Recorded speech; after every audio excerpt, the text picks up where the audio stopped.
Hello. Welcome again. Yeah, we are looking at confirmation regarding how very hard it is to change attitudes and behavior of a person.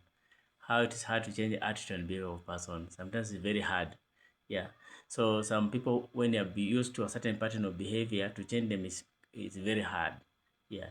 In a physical way. Yeah, so we have two ways of changing. There's helping somebody physically to change character. There's the spiritual pattern of changing somebody character. So we have two divisive ways that someone's character can be changed. So when somebody has been stigmatized or discriminated, sometimes when they change their behavior to certain pattern, it is very hard to restore and bring them out. It's just like in the faith sector, where what the Bible says sometimes it's hard to bring somebody who has fallen from a perfect way back to the perfect way.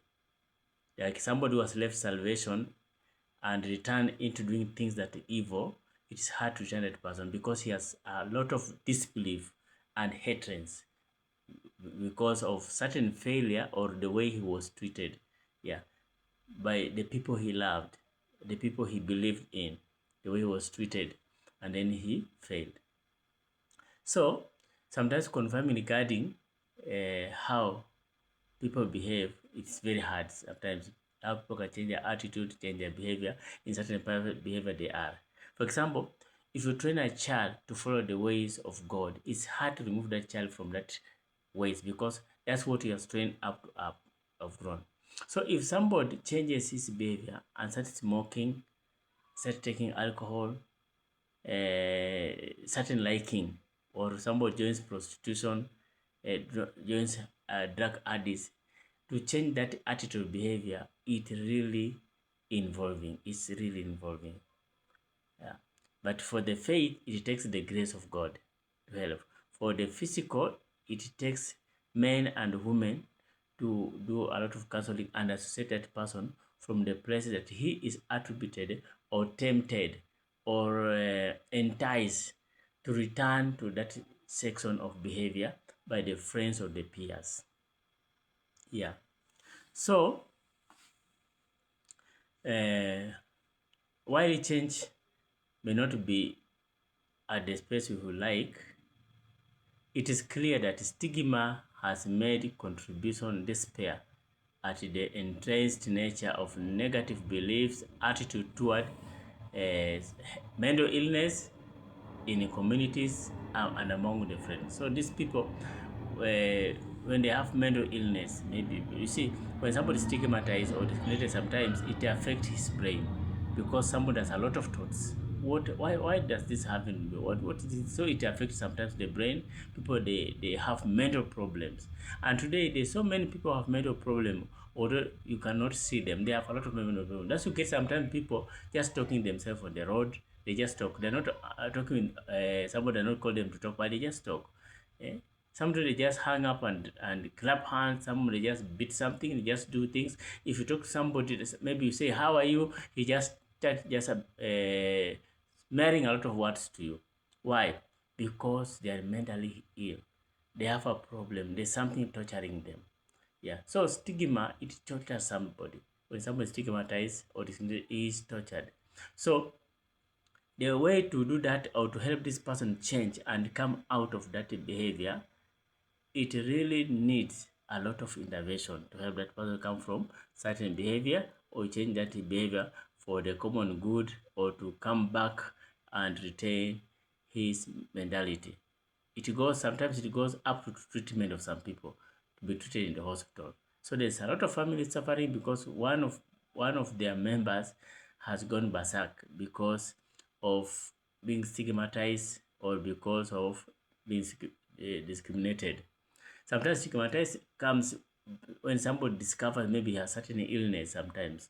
For example, when some people discover they have HIV, they have been infected with certain sexual transmitted diseases, or they have some chronic diseases, yeah, they get stigmatized, self-stigmatized, and this ruins their life.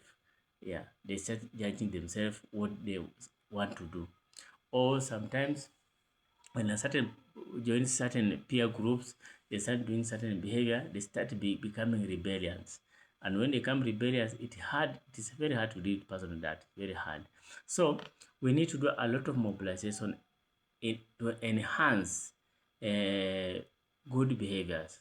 A lot of mobilization and sensitization the community, yeah, to help the children, to help the community people not to practice certain pattern of behavior, yeah, or characters that can help them not to get themselves in an area of being stigmatized or self-stigmatized or discrimination or self-discrimination. You can discriminate yourself from people. Some people, they just discriminate themselves from people.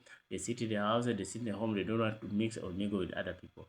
Yeah, or they sit somewhere alone like that because they are passing through a certain pressure, they are passing through a certain problem that it's hard for them to solve. They don't want to seek help.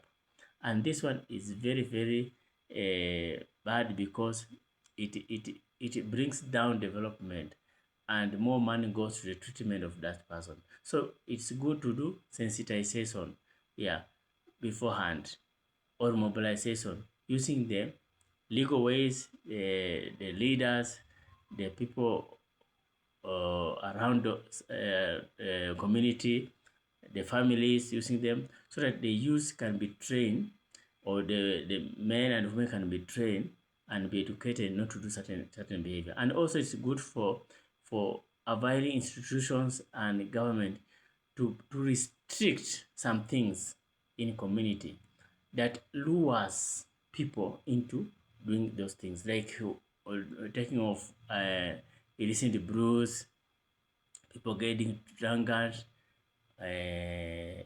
rampant of prostitution. We have maybe taking of hard drugs, yeah, certain pattern of smoking, hard drugs. So those things can be, when they are prevented beforehand, and when the government restricts them, it helps to help people attain certain good behaviors and attitude and characters. Yeah.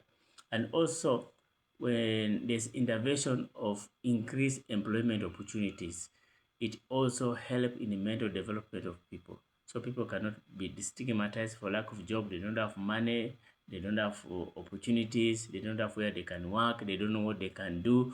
And also good environment of working and a good environment of business, so that more people can engage themselves in self-employment for self-reliance. So this one can help in shaping out the behavior of people and the attitude of people and how people do things. So it will help a lot. So thank you for listening. We can stop there. Let us help the community, help our brothers, our sisters, to do what's good. And you can also use religious leaders and help them also to go to places of worship. Worship also of God heals a lot people's mind, heals a lot. When people sing, when people pray together, when people share their difficulties and moment of hardship together, and there's encouragement, there's testimony of people who are passed through that nature, it helps heal the mental of many people and help people to retain their mind and do what is good. Thank you so much. Pastor Asienga Mwalimu Cheche.